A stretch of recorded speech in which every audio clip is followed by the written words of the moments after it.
El dominio de la agricultura permitió al ser humano la domesticación de plantas y animales y el desarrollo de técnicas para criarlos de manera productiva, conocimiento que se pasó de boca en boca y dio origen a las civilizaciones modernas. Luego de la evolución del Homo sapiens, el Homo sapiens moderno, hace unos 12.000 años aproximadamente, descubrió que podría controlar el crecimiento de plantas y animales. Así se desarrolló la agricultura y la ganadería. Con la tranquilidad que le dio al hombre producir alimentos, los ánimos se sosegaron y fueron estableciéndose los pueblos, las aldeas y las ciudades. Y lo que sucedió es que con más alimentos disponibles, la población comenzó a crecer drásticamente. El ritmo acelerado del crecimiento demográfico hizo que el hombre se preocupara por encontrar de manera natural mejores técnicas para seleccionar los cultivos más resistentes a plagas. Los grupos agrícolas fueron descubriendo cómo obtener los mejores rendimientos, desarrollando sus propias hibridaciones para poder así satisfacer la demanda de comida de poblaciones que aumentaban año con año. Así llegamos a la segunda mitad del siglo XVIII, donde Europa experimenta un momento de inflexión, un cambio de ritmo y un viraje hacia una transformación económica, social y tecnológica, la Revolución Industrial. Este parteaguas de cambios en la historia de la humanidad también impactó a la agricultura y sus formas de trabajo. El empuje de la Revolución Industrial dio paso a una nueva revolución agrícola. El campo fue invadido por tractores y máquinas que aceleraron la siembra, lo que hizo que los productos del campo llegaran cada vez a más personas. El conocimiento siguió avanzando. Para mitad del siglo XX, los avances científicos comenzaron a dejar su huella con el descubrimiento en 1953 de la estructura del ácido desoxirribonucleico, el ADN, que es la molécula que contiene toda la información genética de un individuo o ser vivo, y así se logró comprender cómo se transfiere la información hereditaria de padres a hijos y entender el origen de las mutaciones y las enfermedades heredadas, lo que provocó una revolución en el cambio de la biotecnología con técnicas para poder editar los genes de un ser vivo. Técnicas que llevaron al desarrollo de vacunas, y los cultivos con modificación genética se les denominó transgénicos, mismos que desde su aparición causaron una gran polémica. Soy Berta Alicia Galindo y esto es Alcanzando el Conocimiento. La mejora de las especies que serán usadas como alimento se ha llevado a cabo desde hace miles de años atrás. Se calcula que entre el periodo de los años 12.000 y 4.000 a.C., los agricultores ya realizaban las mejoras de sus cosechas con la selección artificial de plantas. La biotecnología la hemos usado en la alimentación desde siempre. La participación de bacterias, de levaduras en la transformación de los alimentos, pues data del origen de las civilizaciones mismas. La biotecnología avanzó con la ciencia, y de ser una actividad tradicional, empírica, se volvió una ciencia y entonces los procesos se fueron modernizando. Ya no se hace vino, ya no se hace cerveza, ya no se hace pan como se hacía antes, se ha incorporado conocimientos de la microbiología. Y siguió avanzando el conocimiento y se desarrollaron herramientas y conocimientos suficientes como para incidir en la forma en que los microorganismos transforman las materias primas, ¿no? Y esa capacidad de transformación es lo que dio lugar a la biotecnología moderna. Entre 1865 y 1866 se dieron a conocer las investigaciones realizadas por Gregorio Mendel, un botánico austriaco que realizó miles de experimentos que permitieron explicar la herencia genética, es decir, saber qué rasgos de los descendientes se pueden predecir a través de las características de los progenitores de una especie, desde animales, plantas y hasta seres humanos. Desde entonces, estas investigaciones se conocen como leyes de Mendel y constituyen el fundamento de la genética. Sin embargo, a pesar de la relevancia de estos estudios, las aportaciones de Mendel a la ciencia fueron ignoradas hasta su descubrimiento a principios del siglo en 1900. La agricultura convencional basada en la química, la mecánica y la genética comenzó a consolidarse a principios del siglo XX, a partir de una serie de descubrimientos científicos como los fertilizantes químicos, la selección de plantas de alta producción y el desarrollo de los motores de combustión. En esos años, la fertilidad de los suelos se mantenía mediante la rotación de cultivos y la producción animal y vegetal estaba integrada. Sin embargo, en la primera mitad del siglo XX ocurrieron grandes cambios en la agricultura. Cambios que no tuvieron su origen en los campos de cultivo, sino que fueron empujados por la industria agroquímica como resultado de las dos grandes guerras mundiales. La Primera Guerra dio origen a los abonos nitrogenados solubles. Después de la Primera Guerra Mundial, en 1920, Alemania estaba deshecha y aislada por el bloqueo de los vencedores. No podía acceder al salitre, una mezcla de nitrato de potasio y nitrato de sodio, necesario para la fabricación de explosivos a gran escala. Los alemanes buscaron la manera de fijar el nitrógeno del aire y desarrollaron un proceso llamado Haber-Bosch, un método que permite la síntesis industrial de amoníaco a gran escala, utilizando como reactivos nitrógeno e hidrógeno. Después de la Primera Guerra Mundial, las grandes instalaciones de síntesis de amoníaco llevaron a la industria química a buscar nuevos mercados y la agricultura se presentó como el mercado ideal para este producto. Varias décadas después, hoy, ese producto se conoce como urea y se aplica como fertilizante y proporciona un alto contenido de nitrógeno, un elemento que es esencial en el metabolismo de las plantas. El proceso para producir amoníaco fue patentado por el científico Fritz Haber en el año 1910. Poco después, el científico Carl Bosch, que en ese periodo trabajaba para la empresa BASF, comercializó el proceso y aseguró aún más patentes. Haber y Bosch fueron galardonados con el Nobel de Química en 1918 y 1931 respectivamente, por sus trabajos y desarrollos en la aplicación de la tecnología en altas presiones y temperaturas. Alemania, en la ruina y la pobreza devastada por la Primera Guerra Mundial, comenzó a vivir los primeros movimientos nacionalistas en la recesión de 1929. El Partido Nacional Socialista, con Hitler a la cabeza, ya hacía sus primeras arengas para convencer a la población de que los alemanes no podían permitirse vivir en esa miseria. Nuestro ejército está hecho jirones. Nuestra economía se derrumba. Pero no es la pobreza o la debilidad nuestro problema. ¿Alguien me escucha? Ese es el problema hoy en día. A nadie le importa. Ellos son fuertes. Más fuertes que nosotros. Y no es de los franceses ni de los ingleses de los que hablo. Estoy hablando de los enemigos que viven entre nosotros. Los comunistas, los invasores extranjeros que vienen a nuestra nación a destruirnos y a dirigir nuestras vidas. Con el derrocamiento de Bismarck, Hitler asume el poder en Alemania y comienza sus planes expansionistas, primero invadiendo Austria y luego invadiendo otros países de Europa. Se conforma el eje Berlín-Roma-Tokio, que le hará frente al bloque de los aliados. Estalla la Segunda Guerra Mundial.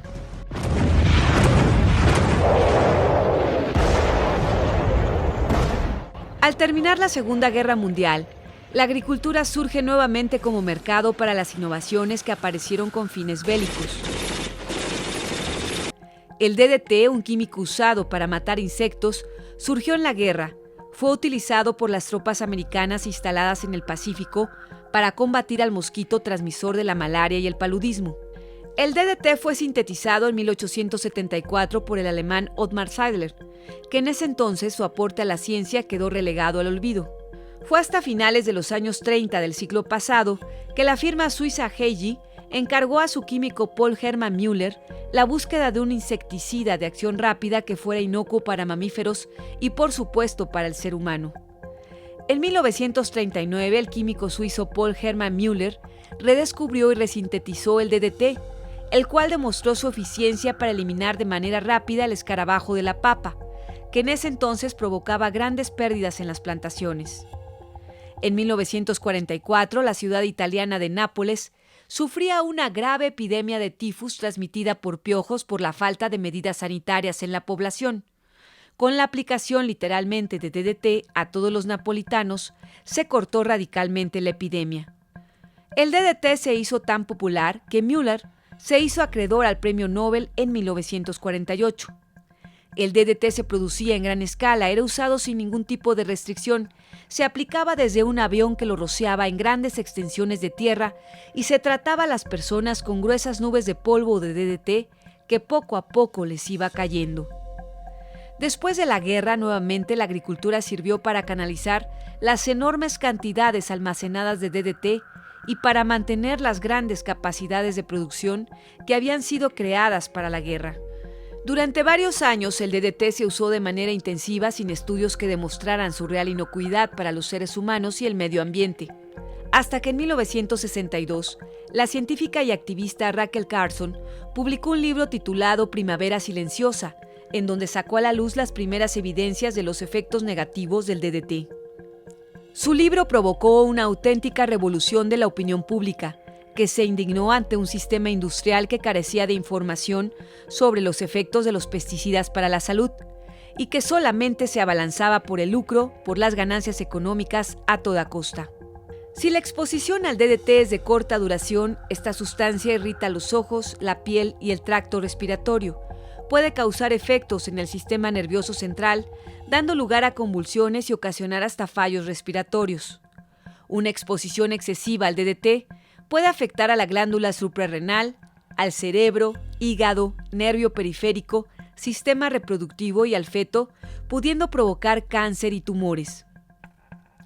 De tal forma que en el medio ambiente, un organismo que lo ingiere o absorbe lo acumula en sus tejidos grasos. Si este organismo sirve de alimentación a otro, este acumulará lo que ya tenía de DDT, más lo que ha ingerido de aquel. De esta manera, la concentración de DDT se va amplificando. El peligro medioambiental del DDT reside en su efecto biopersistente. Actualmente es una sustancia prohibida en prácticamente todo el mundo. Pero de manera silenciosa, el DDT sigue usándose en extensiones de cultivos de tierra. Las fórmulas de pesticidas siguen conteniendo el DDT en sus composiciones, lo que termina causando cáncer. Las décadas de 1950 y 1960 fueron periodos en los que se produjeron los mayores cambios recientes en la historia agrícola, una época en la que ocurrió la llamada Revolución Verde. El promotor de esta Revolución Verde es el estadounidense Norman Borlaug, un ingeniero agrónomo, genetista, fitopatólogo, humanista que hoy es considerado el padre de la agricultura moderna. En 1944, Borlaug trabajó en México como fitopatólogo. En 1945 se trasladó al estado de Sonora, en donde se dedicó al estudio de variedades de trigo. Borlaug desarrolló variedades enanas de trigo de alto rendimiento, con una amplia adaptación a los climas y resistencia a enfermedades. Estas variedades de trigo fueron sembradas por primera vez en 1963 en México, logrando un gran incremento en la producción del cereal. En poco tiempo este trigo fue adoptado por países como India, Pakistán, Turquía, Túnez, España, Argentina, China, que se beneficiaron de tecnología desarrollada en México. Ante el resultado en el aumento de la producción, la Revolución Verde logró que los países adoptaran el modelo de monocultivos de semillas mejoradas que necesitaban de un paquete tecnológico para su crecimiento. Esto hizo que varios países se hicieran dependientes de fertilizantes químicos y agrotóxicos. En México, el CIMI del Centro Internacional de Mejoramiento del Maíz y el Trigo y el International Rice Research Institute de Filipinas desarrollaron semillas de trigo, maíz y arroz con altos rendimientos. Se trataba de plantas de tallo corto que resistían mejor al viento y cuyo crecimiento rápido permitía hasta 3 cosechas al año. Sin embargo, su cultivo implica la utilización de grandes cantidades de fertilizantes y agrotóxicos, la utilización de sistemas de riego, teniendo entre otras consecuencias la desaparición de las variedades locales adaptadas, lo que ocasionaba que la base genética de los cultivos y la cultura asociada a ellos se fuera reduciendo. Todas estas transformaciones llevan a una agricultura de gran escala. La Revolución Verde promovía la investigación y el uso de tecnología para la creación de nuevas variedades de semilla. Se calcula que en 1980 el 27% de las semillas en el conjunto de países en desarrollo correspondían a estas variedades, pero mientras en América Latina ese porcentaje era del 44%, en África era solo del 9%. Norman Borlaug recibió en 1970 el Premio Nobel de la Paz y al recibirlo reiteró parte de su sentido de vida. porque él consideraba que para tener paz hay que tener justicia social, haciendo que los campos produzcan más trigo. The hungry, miserable people in the world. And without food, a lot of the other things that we take for granted as being essential aren't very meaningful. So food is one of the basics, and this is true for all political ideologies as well as for academic and scientific organizations. They can't function without people who are well nourished. Las plantas desarrolladas durante ese tiempo tenían la capacidad de soportar grandes cantidades de insumos como fertilizantes, agua y pesticidas, bajo la idea de que a mayor cantidad de estos insumos, mayor rendimiento se obtendría. Paradójicamente, este uso intensivo de agrotóxicos ha tenido un gran impacto ecológico. Ya nos hemos dado cuenta, y esto no es algo que pueda yo decir, lo dice la FAO, lo dice el Banco Mundial, lo dice el Fondo Monetario Internacional, la agricultura de alta tecnificación ya no es sustentable. Tiene una cantidad de lo que llaman los economistas externalidades, es decir, costos más allá de lo que me cuesta producir algo, que ya son inaceptables desde el punto de vista económico, desde luego, ecológico, social. Entonces, la respuesta de que, bueno, no hay problema, nada más intensificamos la producción alimentaria con alta tecnología y resolvemos las cosas, es totalmente una tomadura de pelo y es, yo creo que una gran irresponsabilidad de quienes empujan estas ideas, ¿no? Cuando incluso los organismos que movieron hacia esto, como el Banco Mundial y el Fondo Monetario, de ir hacia la intensificación agrícola, ahora están reconociendo, ay caray, pues no, sí tiene un chorro de problemas esto, ¿no? La famosa Revolución Verde, que ayudó a arreglar una serie de cosas, ha producido una cantidad brutal de problemas ambientales. Entonces, no hemos visto esto con cuidado en la producción de alimentos. La producción de alimentos ha alterado y transformado casi la mitad de la superficie que ocupan los ecosistemas naturales terrestres que mantienen la estabilidad de la vida en el planeta. Las pesquerías ocupan la mitad de los océanos y los flujos de agua dulce se utilizan como transportadores de desechos y están contaminados con agroquímicos que al desembocar en los mares y océanos producen zonas muertas, como ocurre en la desembocadura del Mississippi en el Golfo de México. Para sus promotores y para la industria, la Revolución Verde fue exitosa por haber logrado un aumento de la producción de los cultivos. Sin embargo, desde entonces, los cereales de alto rendimiento ya tenían una baja calidad en nutrientes y un alto contenido en hidratos de carbono. Y es que a pesar de las deficiencias en vitaminas y minerales en la actualidad, los cultivos con semillas de alto rendimiento ocupan grandes extensiones de tierra en todo el mundo. La Revolución Verde evitó la muerte de miles de personas, pero paradójicamente, las dietas basadas en los cereales cultivados con estas semillas han contribuido a incrementar la desnutrición y han favorecido la aparición de enfermedades crónicas en personas que aparentemente están bien alimentadas. Esto aunado a una vida sedentaria, ninguna práctica de ejercicio y grandes porciones de comida. El descubrimiento de la doble hélice del ácido desoxirribonucleico o ADN fue un descubrimiento que marcó un antes y un después en la historia de la genética. Esta investigación se dio a conocer el 25 de abril de 1953 en la revista Nature, en donde los científicos revelaron el misterio del código genético que se encuentra dentro de una molécula que contiene la información necesaria para que cualquier organismo vivo nazca y se desarrolle. En el núcleo de la molécula de ADN se encuentra toda la información que hace a los seres vivos. Sus unidades se denominan bases y están constituidas por 4 moléculas principales: adenosina, timidina, guanidina y citosina. Con combinaciones específicas de estas 4 unidades, se codifican en el ADN la totalidad de las proteínas específicas de cada forma de vida. El ADN a su vez es empaquetado para dar lugar a los cromosomas. Según la complejidad de cada organismo vivo, la molécula de ADN será mayor y contendrá más información. Por ejemplo, las bacterias tienen un único cromosoma con unas pocas secuencias de bases, pero son suficientes para su supervivencia. En cambio, en el ADN humano se describen varios millones de combinaciones almacenadas en 46 cromosomas. En el descubrimiento del ADN participaron el británico Francis Crick y el estadounidense James Watson, junto con Maurice Wilkins, quienes recibieron el Premio Nobel de Fisiología y Medicina en 1962. Años después se dio a conocer que las fotografías y los cálculos de Rosalind Franklin, una joven científica especialista en cristalografía, fueron la pieza clave del rompecabezas que le faltaba a Watson y a Crick para formular su hipótesis sobre cómo debía ser la estructura del ADN. Franklin murió de cáncer en 1958, sin que Watson ni Crick le dieran el reconocimiento que merecía. Tenía solo 37 años. Transgénico es el término con el que se le conoce a los organismos genéticamente modificados, OGM por sus siglas, los cuales pueden definirse como organismos donde el material genético, el ADN, ha sido modificado a través de la tecnología del ADN recombinante o de ingeniería genética. Esta permite transferir genes seleccionados individuales de un organismo a otro o también entre especies no relacionadas para obtener características especiales. Para crear un transgénico se debe seleccionar el gen que va insertado en un nuevo organismo.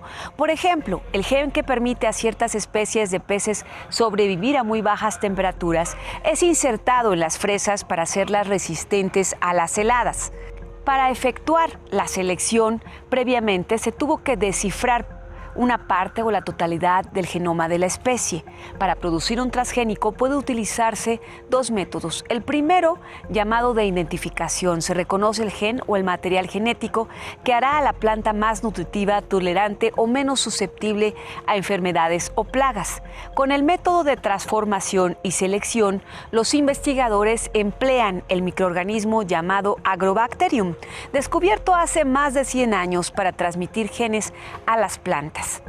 La agrobacteria actúa como un autobús que lleva los genes, sus pasajeros, a la semilla donde se integran en un área específica del material genético de la planta.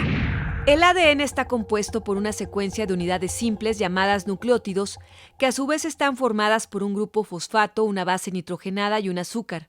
Cuando una molécula de ADN se forma artificialmente a partir de la unión de distintas secuencias de ADN que proceden de dos organismos diferentes, se habla de ADN recombinante. Puede decirse que el ADN recombinante supone una molécula de ADN artificial cuando dicha molécula creada in vitro se introduce en un organismo. Tiene lugar una alteración genética que modifica sus rasgos.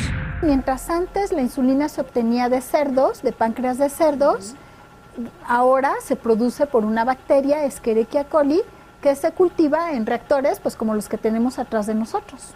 Y lo que tú haces es, podríamos decir, engañar a la bacteria y obligarla para que ahora produzca una proteína humana. Entonces, a diferencia de la insulina de cerdo, la insulina que está en el mercado es idéntica a la insulina humana. El traspaso de un gen de un organismo a otro es posible ya que todos los organismos vivos, ya sean bacterias, vegetales y animales, poseen el mismo sistema de codificación y expresión de la información genética. La universalidad del soporte de la información genética es precisamente el ADN, que se encuentra en el núcleo de toda célula, lo que permite que se pueda insertar en un organismo una información procedente de cualquier otro ser vivo, por diferente que sea.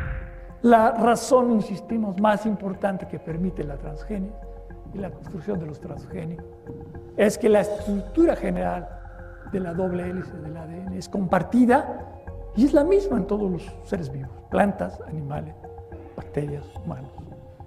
Es decir, las dos hélices del ADN están organizadas de la misma manera en todos los seres vivos.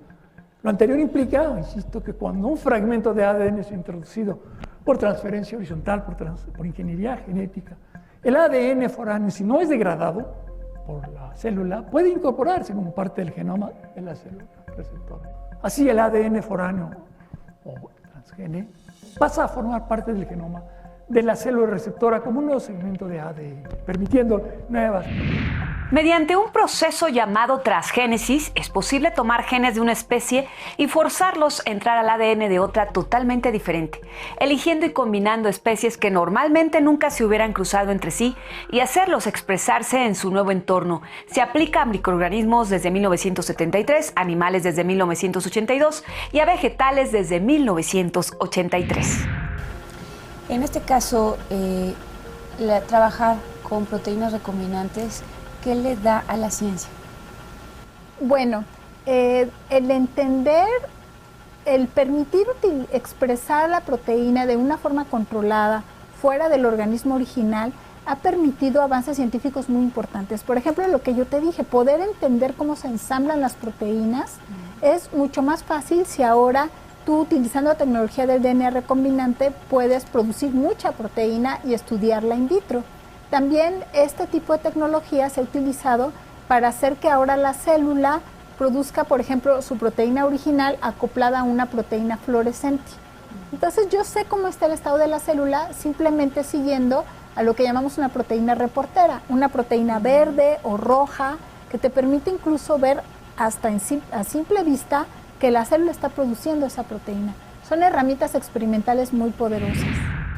Así aparecieron primero proteínas, es decir, se pudo modificar a las bacterias para que produjeran proteínas y aparecieron la insulina, la hormona del crecimiento, toda una gran diversidad de proteínas que son ya parte de la farmacia común y corriente y son proteínas transgénicas, pero pues la gente no las conocía como proteínas transgénicas.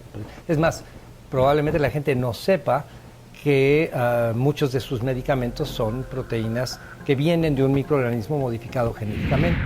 En las semillas transgénicas que hoy se siembran hay básicamente dos categorías: las que generan cultivos resistentes a los herbicidas, a los que les pueden rociar con estos y no matarlos, solo se muere la maleza que los rodea, y las de los cultivos que producen su propio insecticida tóxico. Si un insecto trata de comer cualquier parte de una planta con estas características, pues se le destruirá el estómago y morirá irremediablemente.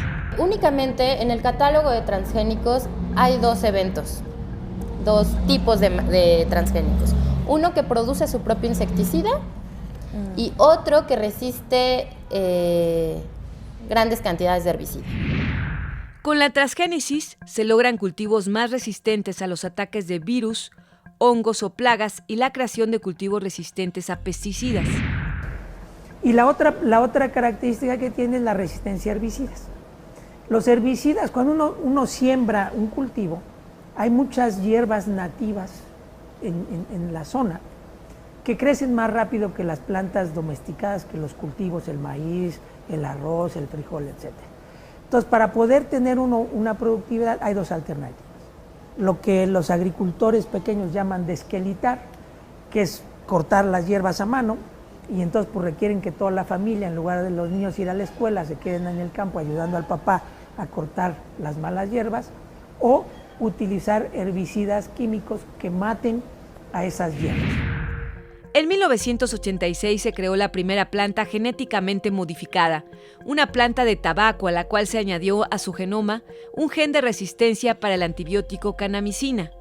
En 1994 se aprobó en Estados Unidos la comercialización del primer alimento transgénico, un tomate del tipo FLAV-SARP. A este tomate se le introdujo un gen que inducía su maduración, de manera que aguantaba más tiempo maduro y retrasaba su putrefacción. 2 años más tarde, el FLAV-SARP tuvo que ser retirado del mercado debido a que presentaba una piel blanda, sabor extraño y cambios en su composición. ¿Cuándo comenzó el uso de los transgénicos en el mundo? Sí, bueno, los transgénicos tienen experimentándose un poco más de 20 años, comercializándose especialmente con Estados Unidos a la cabeza hace 16 años. Actualmente el uso de alimentos transgénicos en la alimentación está muy extendido en todo el mundo. Algunos de estos desarrollos se han presentado como solución a problemas de salud. Tal es el caso del arroz dorado, un cereal con alto contenido en vitamina A, que se ha cultivado en poblaciones con déficit en esta vitamina que consumen dietas muy restringidas en legumbres, alimentos de origen animal y frutas, y donde la casi exclusiva fuente de alimento es el arroz, como la India y otras regiones de Asia. El caso que más se menciona es el famoso arroz dorado. El arroz, por cuestiones de la naturaleza, tiene interrumpida la vía de síntesis de caroteno. Entonces, como fuente de vitamina A, el arroz no sirve. Pero si se introducen dos proteínas, dos genes, es posible que el arroz produzca vitamina A y entonces es posible paliar un problema muy serio de salud pública que hay en Asia, sobre todo en la India, en Pakistán, en Bangladesh, todos estos países donde el problema de ceguera, de enfermedades infantiles por deficiencia de vitamina A es gravísimo, gravísimo. Son millones de niños los que la padecen. La técnica de los transgénicos hoy en día ya puede considerarse una tecnología vieja y podríamos decir que por mucho obsoleta, aunque para las grandes compañías de semillas sigue siendo una opción de jugosos recursos. En fin, ninguna de las promesas hechas hace 20 años se han cumplido y pues desde mi punto de vista son ya una tecnología bastante obsoleta que ni siquiera ha resultado como era de esperarse porque es una tecnología basada en un principio reduccionista, ni siquiera ha resultado útil para mejorar a los cultivos en aquellos aspectos que son más importantes, como el rendimiento, la resistencia a sequía, la resistencia a salinidad. Todas estas son características muy complejas que requieren, que dependen más bien de redes de muchos componentes que interactúan de maneras no lineales y que dan lugar a sistemas muy complejos que, alterándolos a ciegas por la transformación de uno o pocos genes, nunca vamos a resolver. La última técnica desarrollada para la edición genética es la que lleva por nombre CRISPR-Cas9. CRISPR-Cas9 es una herramienta molecular utilizada para editar o corregir el genoma de cualquier célula, incluso las humanas. Doctor, platícanos, ¿qué es el sistema CRISPR-Cas9? Es un sistema relativamente nuevo que permite la edición del DNA. Lo ponemos un poquito en contexto. Ya sabemos que un ser humano tiene alrededor de 20.000 genes, que esos 20.000 genes están insertos en una cantidad tremenda de DNA y que entre más evolucionado es un organismo, las secuencias que no codifican, las secuencias reguladoras, pues son más abundantes. Entonces, como también nosotros sabemos que al final lo que nosotros somos es resultado de las proteínas que expresamos, que a su vez es el resultado de cómo se maneja este genoma, el modificar el genoma pues ha sido un tema pues de los últimos 20 o 30 años fundamental para entender muchas cosas, ¿no? Para entender desde susceptibilidad hasta funcionamiento. Entonces, en ese contexto, y bajo la premisa de que si yo quiero saber cómo funciona algo, una de las formas de hacerlo es quitándolo, o poniéndolo, o modificándolo, pues hemos pasado desde los animales transgénicos, desde sobreexpresar genes, desde regular cómo se expresan o cómo no se expresan estos genes. Sin embargo, el poder hacer lo que a mí me gusta llamar corte y confección dentro de un núcleo de una célula y hacerlo de una manera precisa, pues este sistema llamado CRISPR, que va acoplado a una nucleasa que se llama Cas9, bueno, que es un sistema de nucleasas, permite esa herramienta de cortar secuencias específicas de DNA entre los 5 millones de letras que constituyen el genoma de un organismo. Y el hacerlo en un organismo, pues es una, digamos, en términos de cómo definen nuestras autoridades la ciencia, pues eso es ciencia de frontera. El generar esa tecnología o esa capacidad, pues es un hallazgo quizá más importante que el poder clonar organismos. La posibilidad de usar ácido nucleico, esto es verdaderamente importante, como elemento reconocedor, es una innovación de enorme trascendencia, pues su diseño, otra vez, es sencillo y directo, siguiendo las reglas de apareamiento de la doble hélice de Watson. Se le puede comparar como unas tijeras moleculares que son capaces de cortar cualquier molécula de ADN, haciéndolo además de una manera muy precisa y totalmente controlada. Esa capacidad de cortar el ADN es lo que permite modificar su secuencia eliminando o insertando nuevo ADN. Esta técnica surgió en 1987 y durante los años siguientes continuó la investigación sobre este sistema. Algunos investigadores empezaron a dar cuenta que había secuencias repetidas en el genoma, pues de E. coli o de cualquier bacteria, ¿sí? Y estas secuencias eran palíndromos, que quiere decir que se leían bien de la misma manera de una y de otra forma, pero que eran repetidas. Y durante mucho tiempo no sabían realmente para qué servían o qué contenían, y se enfocaron a estudiar estas secuencias repetidas.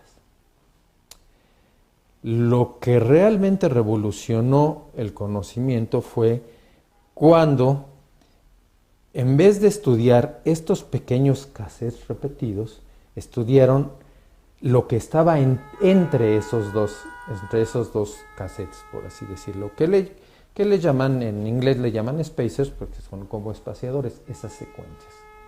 Cuando establecieron esas secuencias y las compararon contra los bancos de datos de secuencias, se dieron cuenta que esas secuencias eran exactamente las mismas de algunos virus, particularmente de virus que infectan bacterias. Y entonces dije, el asunto fue, bueno, si esto se parece a los virus, es probable que esto sea un sistema inmune rudimentario, que para lo que sirve es para reconocer cuando los virus infectan a las bacterias y puedan combatir a esos virus. Entonces se dieron cuenta que había unos genes que les pusieron el nombre de Cas que codificaban para enzimas que se encargan de deshacer la doble hélice, helicasas, y para otras enzimas que tienen la capacidad de cortar, que se llaman nucleasas. Y que una particularmente llamada Cas9, era capaz de unir un RNA que curiosamente era el mismo que se había transcrito de esos espaciadores. Es decir, tengo el gen o el conjunto de genes de Cas, luego tengo las secuencias palindrómicas repetidas y luego tengo información genética que viene de los virus que infectan a las bacterias. Entonces, cuando el bacteriófago infecta a la bacteria, se transcriben esos genes, se genera Cas9 y se transcribe un RNA, bueno, dos RNAs que son exactamente iguales al genoma del virus. Esto se acopla, la proteína con el RNA reconoce el DNA o RNA del virus, se aparean y entonces Cas corta ese DNA y de esa manera la infección viral ya no es productiva y la bacteria sobrevive. En 2012, las científicas Emmanuelle Charpentier en la Universidad de Umea y Jennifer Doudna en la Universidad de California en Berkeley publicaron un artículo en la revista Science en el que demostraron cómo convertir esa maquinaria natural en una herramienta de edición programable que serviría para cortar cualquier cadena de ADN in vitro. Es decir, lograban programar el sistema para que se dirigiera a una posición específica de un ADN cualquiera y lo cortaran. Las posibilidades que ofrece la tecnología CRISPR-Cas9 son inimaginables y con su aparición se inaugura una nueva era de ingeniería genética en la que se puede editar, corregir, alterar el genoma de cualquier célula de una manera fácil, rápida, barata y sobre todo altamente precisa.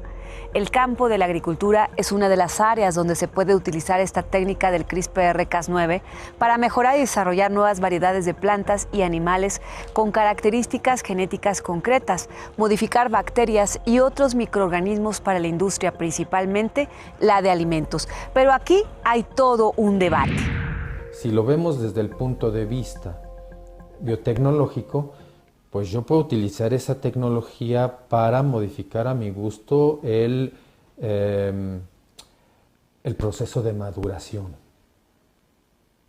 de los frutos, el proceso de producción de flores, o lo puedo manejar a gusto en la biomedicina para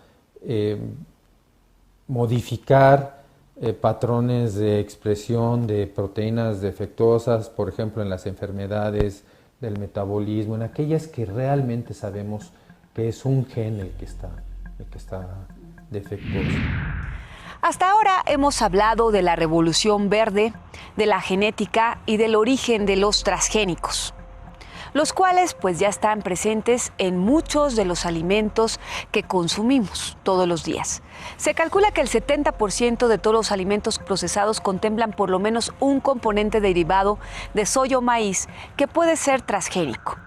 Hace más de 2 décadas que bacterias, levaduras y hongos genéticamente modificados actúan directamente en procesos de fermentación, preservación y generación de sabores, aromas de muchas bebidas, de alimentos que consumimos de manera regular, como el queso, yogur, embutidos, panes, cerveza, vinos, jugos, alimentos que sin duda cualquiera de nosotros ha probado en algún momento de nuestra vida sin haber sido informado de ello.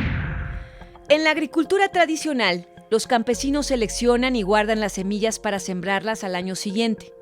Este ha sido un proceso que ha tomado siglos, periodos de tiempo en el cual las plantas y animales han ido mejorando en cantidad y calidad. Las semillas son un elemento importante para la sobrevivencia humana.